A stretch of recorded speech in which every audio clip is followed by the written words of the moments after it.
All right, thank you very much. Hello, everybody. It's your good friend Pozzible here, and I'm back with a real quick movie review based off of a Marvel product. Now, you might be asking yourself why I waited so long. Because I waited for the Fantastic Four. See, Fantastic Four is a Marvel product sent to 20th Century Fox, who thought they knew better than Marvel Disney, who decided, okay, let's make all these changes. And no, I'm not talking about Michael B. Clark or Michael whatever his name is being black. I'm not talking about that. Let's make Sue Storm an adoptee. Let's make Doom horrible. Let's make these changes and that changes and these changes and that changes. That's where they get it wrong. But that's where Disney and Marvel get it right with Ant-Man. If there's any movie that Ant-Man should have lost to, it should have been the Fantastic Four.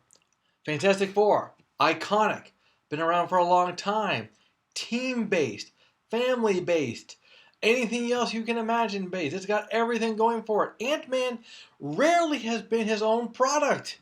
Ant-Man has been very much the product of the Avengers. You don't have just Ant-Man. You have the Avengers with him. You have a team with him. Normally because Hank Pym, who in this case is actually played by Michael Douglas, he's actually very much a pacifist. He's a scientist. He wants to enrich humanity. He wants to make the world a better place. But he would recognize that this technology, if put in the wrong hands, meaning pretty much anyone else's hands, would automatically destroy the world. There's a point where you're giving somebody too much power. And apparently the power to shrink really small and yet still have incredible strength is an incredible power to have. One thing that I think of is that, in some ways, you ever see those movies where a man is supposed to be fighting the invisible man? The whole stop punching yourself, stop punching yourself, stop punching yourself type of thing? Yeah, I got that impressions a lot while watching this movie. And how could I not? You basically have Ant-Man going back and forth between sizes, fighting, and I'm loving every minute of it. It was really good. It was entertaining. It was enjoyable. This movie wins with charm and wit, more so than with action and suspense. Ant-Man, it's a ridiculous premise. They know it.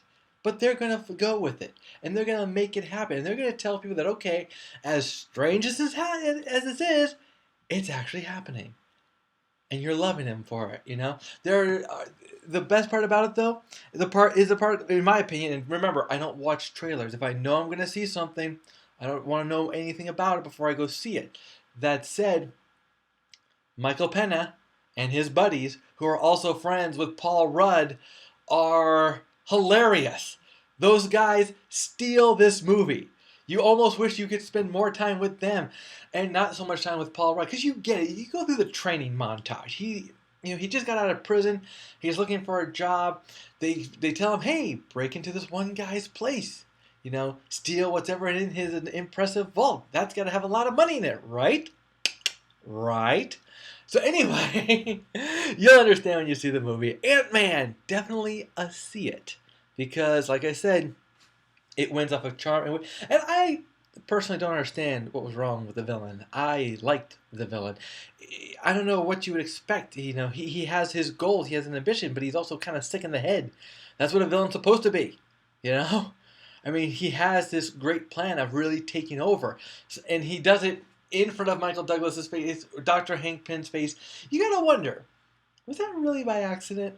Or did he do that on purpose? I actually think he did that on purpose. It was his way of rubbing it in. Saying that, look, I won, you lost. And, but let me tell you something. Star power made this movie. Okay, you have Michael Douglas. You have Michael Douglas. I mean, and that's real. And he can bring an intensity to it. Everyone else kind of brought a lightness to it. I like this movie. And you know what? I really shouldn't have. Because it's just a basic Marvel movie. It's just another Marvel movie, right? But they still got the magic. They got the familiar formula. It's like you're going to go see a magician. He's going to perform the same trick. But there's still a magic to this. And I really hope that magic doesn't go away. Marvel has definitely got it. and I definitely want you to see it. All right, guys, that's it for me today. We'll see you at the theaters. Should be careful when I say there.